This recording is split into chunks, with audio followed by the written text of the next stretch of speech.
Hello everyone, this is my review of my 2005 Dodge Ram 1500. It's got the 5.7 Hemi and it's got a little over 200,000 miles on it now. Owned it for 5 years. It's been around the family, different people drive it, but we've accumulated about 30,000 miles on it since I bought it back when I was 17.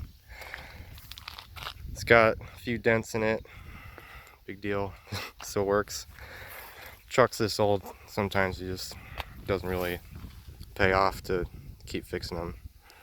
The rust has gotten a little bit out of hand. It's not, I don't know, it's not the worst, but I put these fender flares on when I got it to cover up what was there, and now it's just creeping up and up and up. So that's a major negative. But that can happen on any brand, really. If you live in the north, with all the salt they put on the roads. It's had some issues, not too bad for a Dodge, honestly. I wasn't expecting it to last this long even. It's got 200,000 on it. It still runs good. But it's had little stuff like this electronic fan for the AC for the longest time. The AC didn't work and I was like, what the hell, what's going on here? Never really looked into it too much until I had another Chevy that all it needed was a fan clutch, and this actually had a similar problem. On this vehicle, the fan right here, it does not have anything to do with the AC. The condenser is over here on the side, so it has its own electric fan, and the fan motor was just burnt out. That was it. This fan replacement included the shroud and everything. It's only 50 bucks. It took me an hour to put it in. A few other things that have happened. Power steering had some issues in the past. It would kind of get whiny and leak a lot, and ended up having to have the pump and the rack replaced, so that was kind of a hefty bill. It's had the rear brakes done. That's normal at this mileage, I guess. Front brakes haven't been touched. It did have a CV boot leaking several years back, and over time it got worse and the axle snapped, so that had to be fixed. That wasn't too expensive. Recently, this passenger side turn signal wasn't working, but the bulb was fine. I even changed it out, same thing, wouldn't work. And it was intermittent too. So I ended up taking it apart.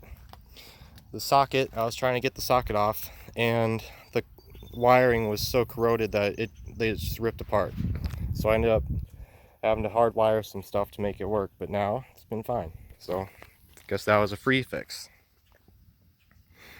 It's gone through 2 or 3 batteries. I forget exactly, but it's kind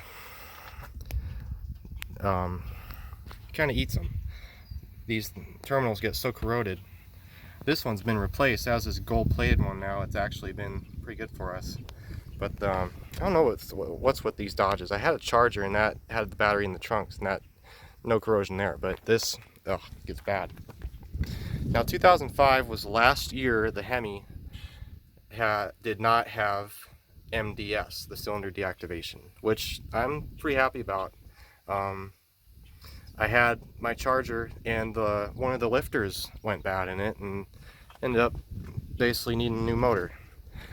And I'm not sure if it's the MDS that causes that, because I've seen it happen on newer 2500s too, but this motor has been good for me. It's the original motor, original transmission, still shifts fine.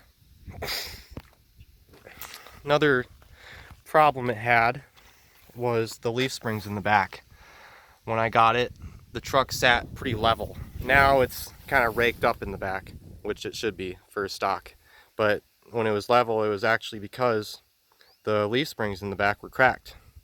I guess that's fairly common on these Dodges.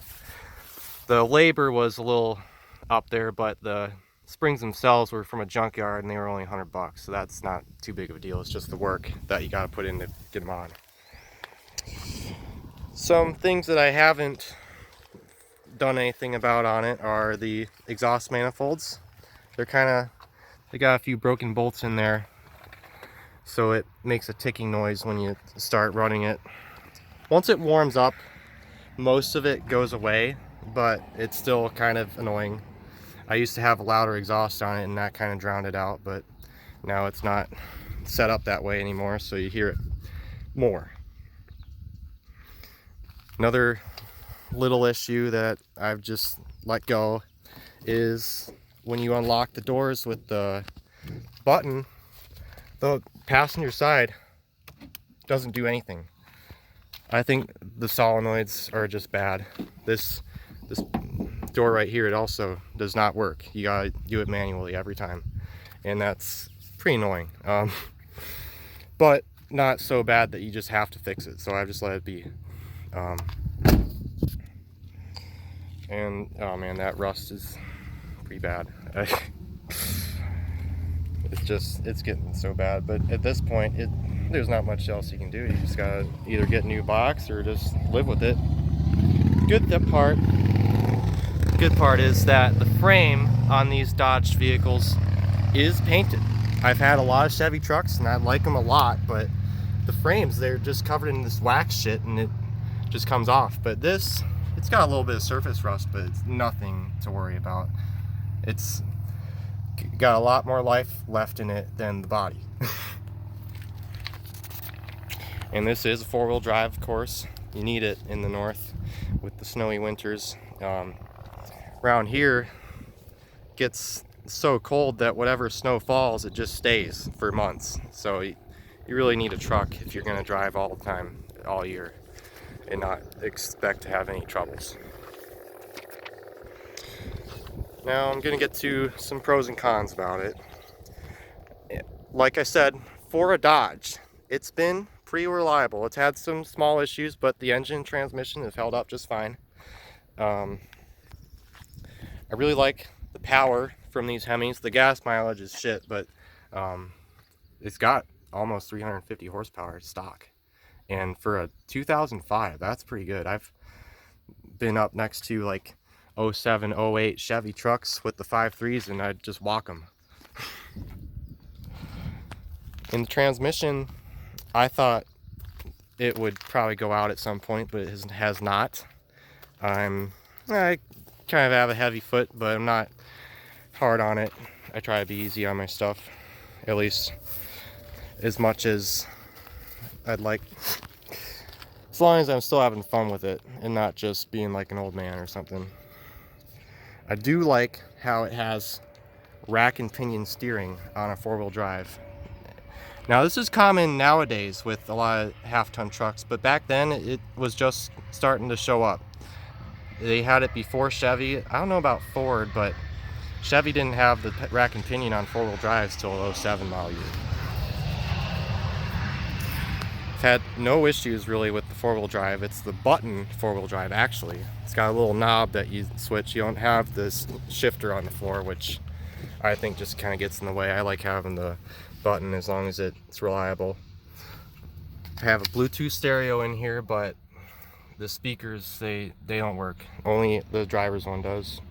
And it's just something that I just haven't dealt with really, because I'm not the only one who drives it.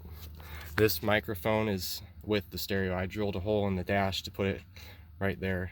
I thought that was a good spot for it. Doesn't really get in the way of anything. I like the visibility in these trucks. Show you here. Put the hood down. The hood has a real slope to it, kind of like a little semi. That's what Dodge was going for back in the day, and they still do.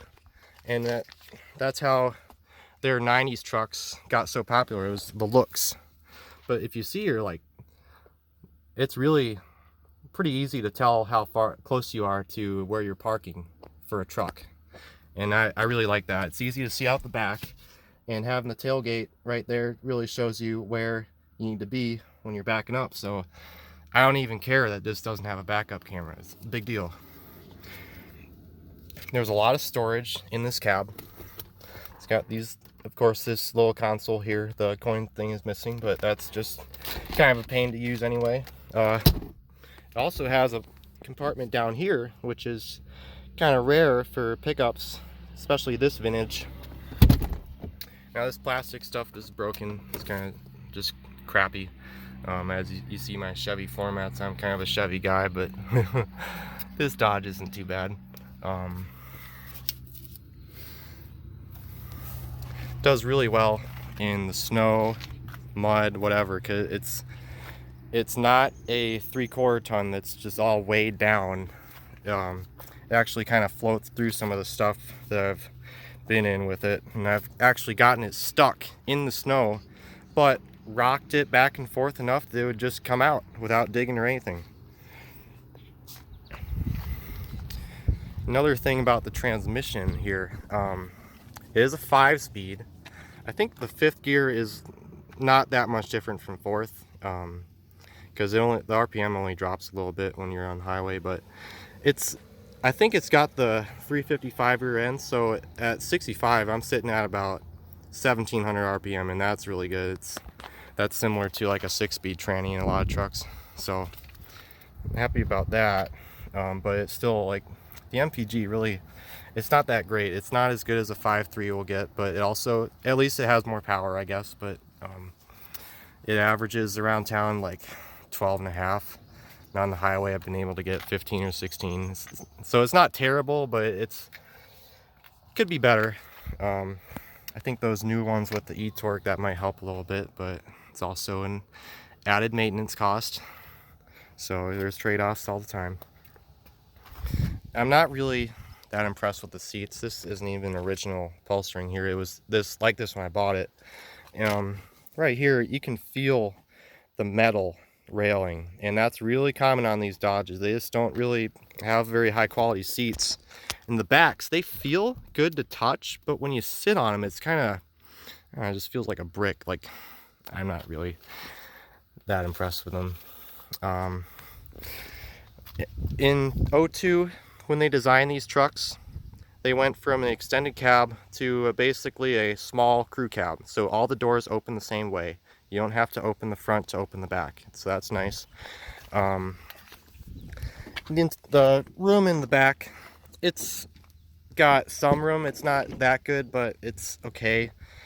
I'm pretty tall. I'm 6'1", so I have the seat pretty far back. And then when someone's sitting behind me, I can still feel their knees in the seat, so that gets a little annoying. But I also would not like to have a shorter bed with a crew cab. It's just not very usable. You can't, even this box, they took 3 inches off the box and added it to the cab to make that bigger. They didn't bother making the chassis any longer, wheelbase, any of that. So I think that's kind of dumb, because all the GM trucks, and I think the Fords, if you get the medium-sized box, it's 6.5 feet, but this is only 6.25, and that actually makes a difference if you're trying to fit like a queen-size bed or something in there. It's just kind of a goofy size. So it's big enough, but could be better. This does have anti-lock brakes, but they're only in the back. I think that's stupid. That's not really going far enough for the safety. I had a 2006 3/4 ton with the Cummins in it, and that did have 4-wheel ABS, but the 1500s in 05 did not. So I think they were a little behind the pack on that, as far as technology. There was one time I was driving this in town, and it's going 30, got distracted, and then next thing I knew I was in a traffic jam and just slammed into somebody because pushed the brakes hard and the front wheels just locked up. So that was a little disappointing. Another little con with this is the electronics. Like I said about the door locks, the speakers, a lot of shit just breaks down. The turn signals, the battery terminals. Chrysler doesn't really know their electronics very well. Everything corrodes and just fails. I had the same shit going on with my Cummins. The fuse box shorted out. One of the door locks in that one didn't work. It's just Chrysler. Another thing with that is the reverse lights. They don't work. The bulbs are fine. I've changed them before and it did nothing. So I think that's like the switch on the transmission or something that controls them failed. Another issue I just haven't done anything with, because it costs money, and this truck it's not worth that much money anymore. At this point, it's not really that pretty. It's sort of turned into a beater for the winter and just a truck to mess around with, do whatever you want, work, not care about. So we just keep it going, do whatever it takes to keep it safe and reliable for our needs. But it is not something I would pride myself on if I was like picking up a date or something. It's kind of wore out, but it's still kicking. So I don't know. I guess that concludes most of everything. It's actually not really, it's not leaking anything now. It's really good. The oil pan, nothing. So that's a good plus about this. But so it's got its up and downs. For a Dodge, I'm impressed with it. It's not a Chevy, it's not a Ford. So there's trade-offs, whatever you buy. But this, it's all right. Feel free to subscribe if you want to see more of this, and have a good day.